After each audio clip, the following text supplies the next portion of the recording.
ایک دفعہ مجھے حیدرآباد کے ایک تھانے میں ایک دوست کے ساتھ جانے کا اتفاق ہوا۔ وہاں کے ایس ایچ او محمد الیاس نے مجھے بہت عزت دی اور باتوں باتوں میں ایک ایسی بات چھیڑ دی کہ مجھے لگا کہ میں کوئی فلم دیکھ رہا ہوں۔ ایک آدمی اپنی بیوی سے جان چھڑانا چاہتا تھا، مگر اسے موقع نہیں مل رہا تھا۔ وہ ایسے موقع کی تلاش میں تھا کہ بیوی بھی کسی ٹھکانے لگ جائے اور کسی کو شک بھی نہ ہو۔ ایک دن میں اپنی بیوی کو ایک پارک میں گھمانے لے گیا تاکہ کچھ ہوا خوری ہو جائے۔ پارک میں گھمانے کے بعد چہل قدمی کرتے ہوئے ایک نہر کے کنارے آئے۔ شام ہو چکی تھی اور اندھیرا چھانے لگا تھا۔ موقع دیکھ کر اس نے بیوی کے سر پر زور سے ڈنڈا مارا اور جب وہ بے ہوش ہو گئی، گر پڑی، تب اس کے ساتھ ایک وزنی پتھر باندھ کر نہر میں دھکا دے دیا اور پھر وہاں سے فرار ہو گیا اور گھر جا کر سو گیا۔ ایک دیہاتی کی بھینس اسی نہر میں نہا رہی تھی اور دیہاتی کا چالاک بیٹا بھینس کی دم پکڑ کر اس کے پیچھے پیچھے تیر رہا تھا۔ بھینس اور وہ لڑکا دونوں ٹھنڈے پانی سے لطف اندوز ہو رہے تھے۔ اچانک بھینس نے نہر کے اندر ڈبکی لگائی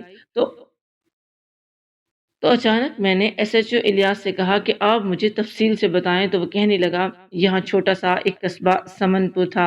ارد گرد کی گاؤں کے رہنے والے اسے شہر کہتے تھے۔ اس قصبے میں ایک پکی سڑک اور ریلوے لائن گزرتی تھی۔ یہاں ریلوے اسٹیشن بھی تھا۔ ایک روز اس قصبے کا ایک آدمی تھانے آیا۔ اس کے ساتھ اس کا بیٹا بھی تھا جس کی عمر 14-15 سال ہوگی۔ اس نے بتایا کہ اس کی جوان بیٹی لاپتہ ہے۔ میرے ذہن میں پہلا خیال یہی آیا کہ کسی کے ساتھ بھاگ گئی ہوگی، لیکن اس نے یہ کہہ کر مجھے حیران کر دیا کہ لڑکی شادی شدہ ہے اور اپنے خاوند کے گھر سے لاپتہ ہے۔ میں نے اسے کوئی گھریلو جھگڑا سمجھ کر ارادہ کیا کہ رپورٹ نہیں لکھوں گا۔ اگر یہ دونوں گھروں کا آپسی جھگڑا ہوا تو ان کی صلح صفائی کرا دوں گا۔ میں اسے جھگڑا اس لیے سمجھ رہا تھا کہ لڑکی اپنے خاوند کے گھر سے لاپتہ ہوئی تھی، لیکن رپورٹ لکھانے خاوند نہیں آیا تھا۔ میں نے اس سے پوچھا کہ آپ کی بیٹی کا خاوند آپ کے ساتھ کیوں نہیں آیا؟ اس شخص نے کہا کہ مجھے شک ہے میری بیٹی اسی نے غائب کی ہے۔ اس بارے میں اس نے جو تفصیل بتائی، اس کے مطابق اس کی بیٹی اس کے خاوند کی دوسری بیوی تھی۔ اس کا نام چودھری امتیاز تھا۔ چودھری امتیاز نے 8-9 سال پہلے شادی کی تھی، لیکن اولاد نہ ہوئی۔ اولاد کی خاطر اس نے دوسری شادی کی۔ لڑکی کے باپ نے رشتہ دینے کا وعدہ کیا۔ یہ مجھے بعد میں پتہ چلا کہ اس نے اپنی 18 سالہ بیٹی کا رشتہ 35 سالہ عمر کے آدمی کو صرف اس لیے دیا کہ اس آدمی کے مالی حالات بڑے اچھے تھے اور وہ جس مکان میں رہتا تھا وہ مکان اس کا اپنا تھا۔ وہ اپنے ماں باپ سے الگ رہتا تھا۔ اس کے خاندان کی ایک بڑی حویلی تھی۔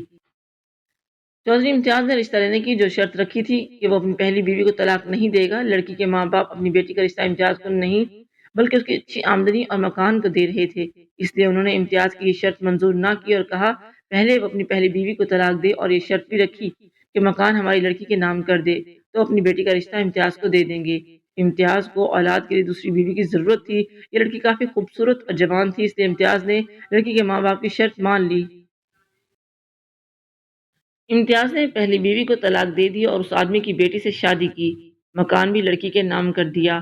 باپ کی رپورٹ کے مطابق اس کی بیٹی نیک، سلیقہ شعار، بے زبان اور غلاموں کی طرح زندگی گزارنے والی تھی۔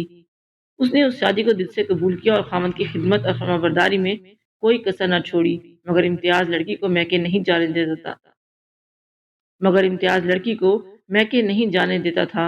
شادی کو 1 سال ہوا تھا، مگر امتیاز نے 1 سال میں صرف 2 مرتبہ لڑکی کو میکے جانے کی اجازت دی تھی، وہ بھی 1 دن کے لیے۔ لڑکی کے ساتھ امتیاز کا سلوک کچھ اچھا نہیں تھا۔ اس نے یہ اجازت دے رکھی تھی کہ لڑکی کے والدین اور بھائی اس کے گھر آ کر اس سے مل سکتے ہیں۔ دونوں کے گھر اسی قصبے میں تھے مگر دور دور تھے۔ امتیاز کا رویہ میرے لیے قابل فہم تھا۔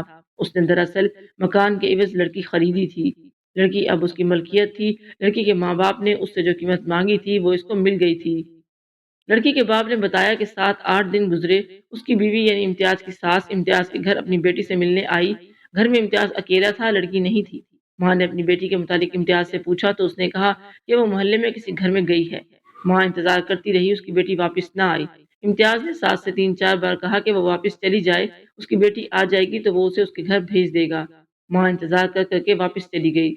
لڑکی جب ماں کے گھر نہ آئی تو دوسرے روز لڑکی کے چھوٹے بھائی کو بہن کے گھر بھیجا۔ بھائی اپنی بہن سے ملنے گیا تو بہن گھر پر نہیں تھی۔ امتیاز نے بھائی کو بھی یہی بتایا کہ اس کی بہن محلے میں کسی گھر گئی ہے اور اس کے بعد بھائی کچھ دیر بیٹھ کر واپس آ گیا۔ 1 روز بعد لڑکی کے باپ امتیاز کے گھر گیا، اسے بھی امتیاز نے یہی بتایا کہ لڑکی محلے والوں کے گھر گئی ہے۔ باپ نے امتیاز سے کہا کہ وہ اسے بلا کر لے آئے یا پڑوسیوں کے کسی بچے سے کہے کہ اس کا باپ اپنی بیٹی سے ملنے آیا ہے۔ باپ نے محسوس کیا کہ امتیاز کچھ پریشان اور اکھڑا اکھڑا سا تھا اور اس نے جس انداز سے لڑکی کے باپ سے کہا کہ وہ چلا جائے وہ مشکوک سا لہجہ تھا۔ باپ چلا گیا۔ لڑکی کی ماں کو بتایا کہ امتیاز کا رویہ ٹھیک نہیں، یوں معلوم ہوتا ہے جیسے اس نے لڑکی کو اپنے گھر ہی والدین سے ملنے سے روک دیا ہے۔ لڑکی شاید اندر کمرے میں ہے اور امتیاز کہہ دیتا ہے کہ وہ محلے کے کسی گھر میں گئی ہے۔ ساری بات سن کر ماں طیش میں آ گئی۔ وہ شام کے بعد جب رات اندھیری ہو چکی تھی، امتیاز کے گھر چلی گئی۔ امتیاز کے گھر تالا تھا، وہاں پڑوسیوں کے گھر چلی گئی۔ وہاں عورتوں نے لڑکی کی ماں سے پوچھا کہ اس کی بیٹی میکے میں ہے۔ ہمسایوں نے ماں کو بتایا کہ وہ کافی دنوں سے نظر نہیں آ رہی، ہم سب یہی سمجھتے ہیں کہ وہ میکے گئی تھی۔ ماں نے سمجھایا کہ میری بیٹی شاید امتیاز کے والدین کے گھر گئی ہو۔ ماں وہاں چلی گئی اور امتیاز کی ماں سے اپنی بیٹی کے بارے میں پوچھا۔ امتیاز کی ماں اس پر ٹوٹ پڑی اور کہا، جس کو آپ نے سونپی تھی اسی سے پوچھو، ہم سے کیا پوچھتے ہو؟ ہمارے تو بیٹے نے ہماری عزت خاک میں ملا دی، اتنی اچھی بیوی کو طلاق دے دی اور اس کو لے آیا اپنے گھر۔ ہماری قسمت ہی خراب تھی کہ یہ ادھر آ گئی، غلطی ہمارے بیٹے کی ہے۔ وہ تو دوسری شادی کرنے پر تلا بیٹھا تھا، ہماری ایک نہ سنی، ادھر تم بھی بیٹی دینے کو تیار تھے، مکان لکھوایا اور بیٹی دے دی۔ دونوں عورتوں میں تو میں ہوئی اور پتہ چلا کہ نہ امتیاز ماں باپ کے گھر گیا، نہ اس کی دوسری بیوی گئی ہے۔ اس سے امتیاز کے خلاف لڑکی کے والدین کو شک ہوا کہ امتیاز نے کسی وجہ سے لڑکی کو خود ہی غائب کر دیا ہے۔ لڑکی کے باپ نے اپنے دوستوں سے مشورہ لیا۔ دوستوں نے اسے مشورہ دیا کہ تھانے میں رپورٹ درج کراؤ۔ میں نے اس آدمی سے پوچھا اسے امتیاز پر ایسا شک کس بنا پر ہے؟ اس نے جواب دیا کہ وہ اپنی پہلی بیوی کو طلاق نہیں دینا چاہتا تھا، اس نے دوسری شادی صرف اولاد کی خاطر کی تھی۔ 1 سال ہونے کو آیا ہے، اس نے دیکھ لیا ہوگا کہ اس لڑکی میں بھی اولاد پیدا کرنے کی صلاحیت نہیں، کیونکہ وہ اپنے ٹیسٹ تو کرواتا نہیں تھا، کیا پتہ اسی میں کمی ہو، لیکن یہ ہر بار اپنی بیوی کو ہی قصوروار ٹھہراتا ہے۔ وہ مکان ہماری بیٹی کے نام کر چکا تھا اور حق مہر بھی بہت زیادہ تھا، ماہوار خرچہ بھی کم نہیں تھا، اس لیے اس نے بہتر سمجھا کہ اس لڑکی کو طلاق دی تو یہ مہنگی پڑ جائے گی اور وقار بھی ہاتھ سے چلا جائے گا، اس لیے اسے ٹھکانے لگانا اس کے لیے سود مند تھا۔ کچھ عرصہ گزر جانے کے بعد وہ تیسری شادی کرے گا۔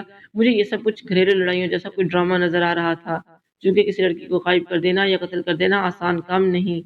میں نے رپورٹ درج کرنے کی بجائے امتیاز سے بات کرنا بہتر سمجھا۔ میں نے ایک کانسٹیبل کو سادہ لباس میں امتیاز کے پتے پر بھیجا کہ کسی کو بتائے بغیر اسے تھانے لے آئے۔ امتیاز کے سسر اور اس کے بیٹے کو میں نے دوسرے کمرے میں بٹھا دیا۔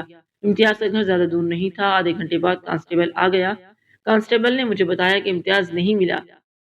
اس کانسٹیبل نے باریک کپڑے کی قمیض پہن رکھی تھی۔ جیسے ہی میری نظر اس کی جیب پر پڑی، 500 روپے کا ایک نوٹ باریک کپڑوں میں سے میں نے دیکھ لیا تھا۔ میں نے کانسٹیبل کی جیب سے نوٹ نکال دیا اور اسے کہا، دوبارہ جاؤ اور امتیاز کو ساتھ لے کر آنا، واپس آ کر مجھ سے یہ نوٹ لے لینا۔ میں نے اس کی بددیانتی پکڑ لی تھی۔ میں نے غصے کا اظہار نہ کیا اور چپ چاپ چلا گیا۔ آدھے گھنٹے سے بھی کم وقت میں وہ امتیاز کو لے کر آ گیا۔ میں نے کانسٹیبل کے سامنے امتیاز سے پوچھا کہ وہ پہلے کیوں نہیں آیا۔ امتیاز نے کہا کہ وہ گھر پر نہیں تھا۔ میں نے 500 روپے کا نوٹ امتیاز کی طرف بڑھا کر کہا کہ پولیس کو دھوکہ دے رہے ہو، کتنی بار تم مجھے پیسے دیتے، آخر ہتھکڑیوں میں جکڑے ہوئے یہاں آ جاتے، یہ لو اپنے 500 روپے۔ کانسٹیبل کا چہرہ زرد ہو گیا۔ میں نے اسے گھورا اور وہاں سے چلے جانے کا اشارہ کیا۔ پھر میں نے امتیاز کو اپنے سامنے بٹھا کر پوچھا کہ تمہاری دوسری بیوی کہاں ہے؟ یہ پوچھنا تھا کہ اس کا رنگ بدل گیا، آنکھیں ٹھہر گئیں، ہونٹ کھل کر کانپنے لگے۔ میرے حوصلہ دینے پر بھی اس کے منہ سے بات نہ نکلی۔ میں نے پوچھا، تم تھانے کیوں نہیں آ رہے تھے؟ کانسٹیبل کو پیسے دے کر یہ کیوں کہا کہ جاؤ، جا کر کہہ دینا کہ میں گھر پر نہیں؟ اس کی حالت اور زیادہ بگڑ گئی جب میں نے کہا کہ کہہ دیتے کہ گھر گئی ہوئی ہے۔ وہ چپ رہا۔ اس نے کانسٹیبل کو جو نوٹ دیا تھا وہ اس گرفتاری کا وارنٹ تھا۔ اس کا مطلب یہ تھا کہ وہ پولیس کو ٹالنے کی کوشش کر رہا تھا۔ یہ بلا وجہ نہیں ہو سکتا۔ میں نے امتیاز سے کہا کہ تم ایک رات حوالات میں گزار دو، کل صبح تک میرا خیال ہے کہ تم بولنے کے قابل ہو جاؤ گے۔ وہ اس طرح جیسے بجلی کی ننگی تار اس کے جسم پر لگا دی گئی ہو، خوف میں مبتلا ہو گیا۔ تو اس نے ڈر سے میرے دونوں ہاتھ پکڑ لیے اور بولا، ذرا بیٹھ جائیں، میری بات غور سے سن لیں، میں مجرم نہیں مظلوم ہوں۔ اس کی آنکھوں میں آنسو بہنے لگے۔ میں نے اسے بٹھایا اور خود بھی بیٹھ گیا اور کہا، یہ پولیس اسٹیشن ہے، یہاں تو پتھر بھی بول پڑتا ہے کہ اسے فلاں آدمی نے اٹھا کر فلاں آدمی کے سر پر مارا تھا۔ اگر تم مجرم ہو تو سب کچھ بتاؤ، اگر مظلوم ہو تو میں تمہاری مدد کروں گا، تم سوچ بھی نہیں سکتے۔ میں نے آگے ہو کر رازداری سے کہا، اور اگر اپنا جرم مجھے پریشان کیے بغیر سنا دو گے، فائدے میں رہو گے۔ میرا خیال ہے کہ تم نے مظلوم ہو کر جرم کیا ہے، مجھے ایسے آدمی کے ساتھ بہت ہمدردی ہوتی ہے۔ پھر میں نے آہستہ سے پوچھا کہ بیوی کو قتل کر دیا؟ جلدی سے بولا کہ نہیں، وہ تو خود بھاگ گئی، مجھے دھوکہ دیا۔ میں نے کہا، لیکن میں نے تو سنا ہے کہ وہ بڑی نیک لڑکی تھی اور اس نے تمہیں دل سے قبول بھی کر لیا تھا۔ وہ بولا، میرے لیے میری پہلی بیوی فرمانبردار اور نیک تھی، یہ دوسری بیوی تو اصل شیطان تھی۔ میں اسے نیک فرما بردار سمجھتا رہا، لیکن اس نے پہلے 1 ماہ اپنی حرکتوں سے ثابت کر دیا تھا یہ میرے گھر اور میری ذات میں کوئی دلچسپی نہیں رکھتی تھی۔ میں نے اپنا مکان اس کے نام کر دیا تھا اور روپیہ پیسہ بھی دیتا تھا تاکہ وہ خوش رہے۔